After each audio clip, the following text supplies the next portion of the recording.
Hi everyone, it's Morgyn from For the Love of Paper, and I'm here with an art journal process video for you. This one was just a bit of fun. I had no real idea what I wanted to do, where this page was going to go when I started. I just wanted to do some art, and this is what came out. So I start by using some white gesso across my page. Now this is just a light gesso, it's not heavy, just to give a good base. Then I picked out some colours. I've got pink, pinky purple, a blue, and I think I also got a grey or a white out as well to have a play. And I have this big fat brush. I can't remember where I got that from. It could even be a pastry brush. And I just splodged on some paint, pretty much. Like I said, I had no real idea where this was going to go, what was going to happen with it. And this is how it started. And I don't really clean my brush between each time I change color, because I kind of wanted the colors to blend together a little bit, and just making marks, basically making painty stripes. And you can see how the purple's got a bit dark, or the blue's got a bit purple, and the pink's got purple and blue in it, and it's just all very mixed up. And it was just fun.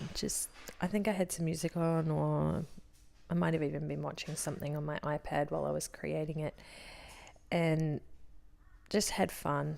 It was really, really fun to make this. I want to try it again with some different colors. I'm envisioning some like yellows and lime greens or something like that, something a bit different for me. And I just filled in all the spots, made sure there was pretty much no white space left on the page. And then I think that's when I come in with some black or some white, maybe. Can't remember what I did next. Yeah, here we go. I just dot some white around. Oh, that was my test to go to see if I liked the look, and then I dot some white around, and pretty much just do the same thing. Smush it in, smush it in, smush it in. Again, no rhyme or reason or pattern, just some paint marks on the page. And then I think this is black, and this was a different type of paint.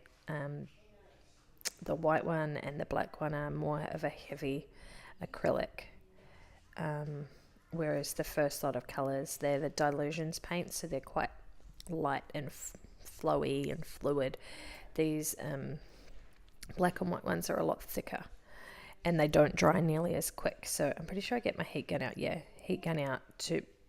It was really only the black and white that needed drying. The rest of it all dried pretty quickly. Then I think I pulled out some stamps. So I've got Kaiser Craft, Darkroom Door. The circle one is from Close to My Heart. Sorry, that one's actually from Kazaz, I think. And I get some black Stays on ink, and I just stamp around. So this is the dotty one. I'll call it a dotty one from Darkroom Door.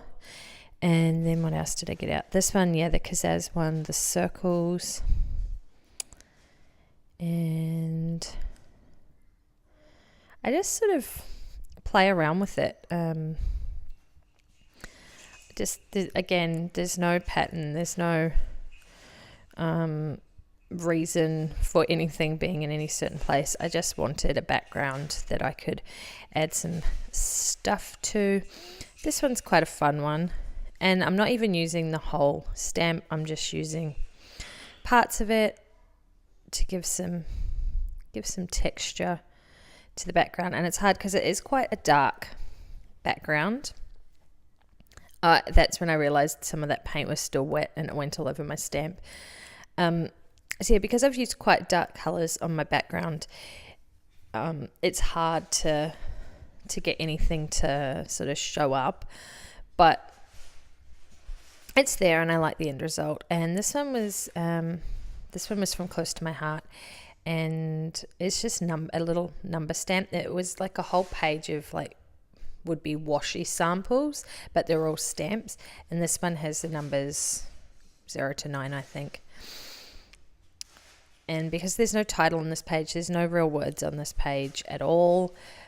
It just is what it is. I thought it needed something, even though the numbers don't mean anything. I just thought it needed something.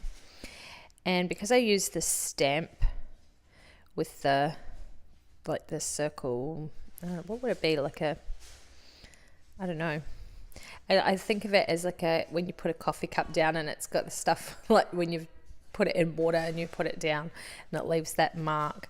The ring, I get out a stencil of a similar design, and then also this word stencil. This would have to be one of my favorite stencils. I've used it quite a lot in a number of different projects.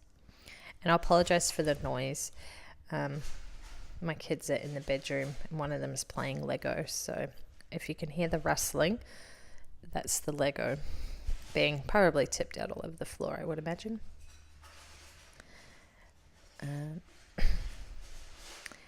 That one, and then I think do I use that? I'm pretty sure I used that round stencil.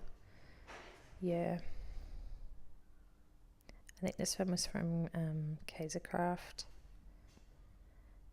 And I only used it on a couple of little places around the page, but at this point I can see the page is really coming together kind of how I wanted it to. Like, as I said, I'd had no real plan for it, but it's looking how I wanted it to look, I guess. That'll do. See, you make a mistake and it doesn't even matter, because I wanted to do the full circle, but with this sort of thing, it just doesn't matter. You can do whatever and it just works. I wished I'd put one up in that top right corner, but I either didn't see it or didn't think about it. Now this is some black gesso, and it's quite thin and liquidy. So I used some of this texture paste and just mixed in the black gesso to the texture paste so I could do some black stencils. I did want to use the gesso just by itself, but it was just too thin, and it kept, I tested on another piece of paper, and it kept sort of going under the stencil, and that wasn't the look that I wanted at all. I think this was a paint splatter one. And again, just in a few places. By now I'm kind of got the kind of groups of things, and I'm just building on each one of those sort of groups of, I wouldn't call them embellishments, but as a scrapbooker, I guess that's what you would call them. I think I used just about every part of this particular stencil. I can't remember where I got that one from. It doesn't have a brand on it, so I don't know where it's from, but it was fun. And then this is the image that I picked out. This was from a random magazine. I can't even remember what magazine it was. Could have even been like a catalogue of something. I don't know. But I just trim out the branches. Not all of them. I have left some of the space in the background. Because it's really dark. There you go. It's from the Breathe magazine. Because it is really dark, I needed that little bit of light in the background so you could actually see it. Otherwise, I would have had to go over it with white or do some edges or something like that. And I'm just using some, I can't remember what that's called. I don't know. Can't remember. I really can't remember. Just to glue it down. What is that stuff called? It's not texture paste. It's... Nope. I've lost it completely. So I just stick those down to my page. And I thought I was kind of going to be done at this point. I didn't want to add anything else to it. And then I think I stepped away for a bit and came back and sort of went, it needs more. I didn't know really what it needed, but I felt it needed more than what it had. What have I got now? Some gesso. Oh, that's right. I wanted to make some white. Sorry, that's what I did. I did these white circles, then I stepped away for a bit and thought, oh, those don't quite look right, or they didn't look how I wanted them to look. And I stepped away from it and came back. And that's when I got out the, what did I get out? The yellow. I think I get out yellow Dilutions paint. Yeah. And go over my white circles, because after I dried them, as you can see, the whites kind of disappeared and just sunk into the other colors. So I get this yellowy orange color out and just do these circles. And I had no real plan of what they were meant to be. They were just kind of circles. And then I smudged a whole lot around the edge of my page. Love getting messy and getting right into it with with using my fingers rather than the paintbrush.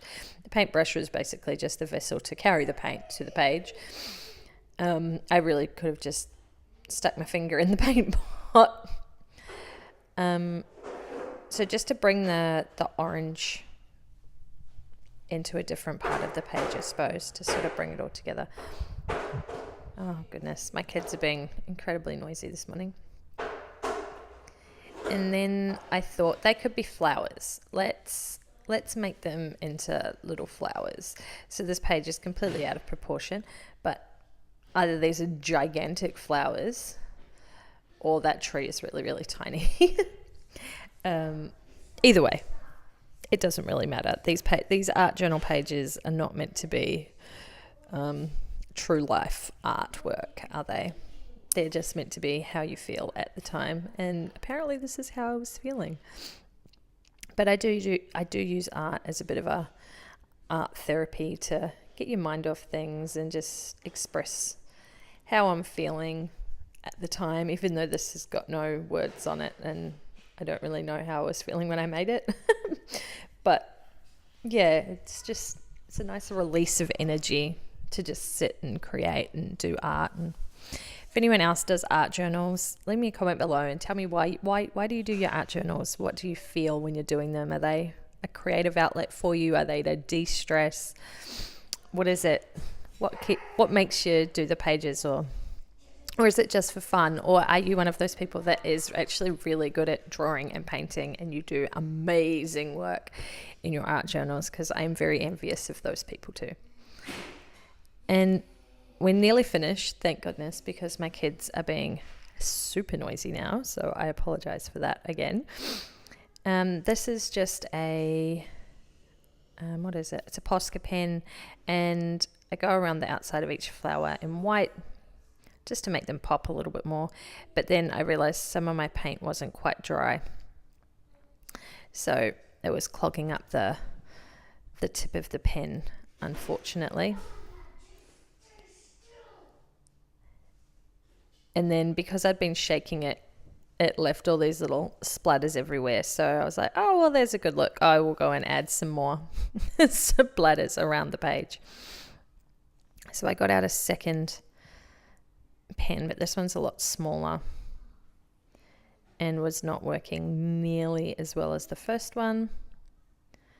I do get it to work eventually, so I can finish off those last 2 flowers. I think I need to get a new pen now though. It's hints and tips for everyone. Don't try and use a Posca pen over wet paint. And while I was doing that, as you can tell, I have forgotten that little flower off to the right. And then I add some gold Heidi Shine splatters and I call this page done. So thanks for watching, guys, and be sure to leave a like if you like this process, and subscribe if you want to see more, and I will catch you next time. Bye.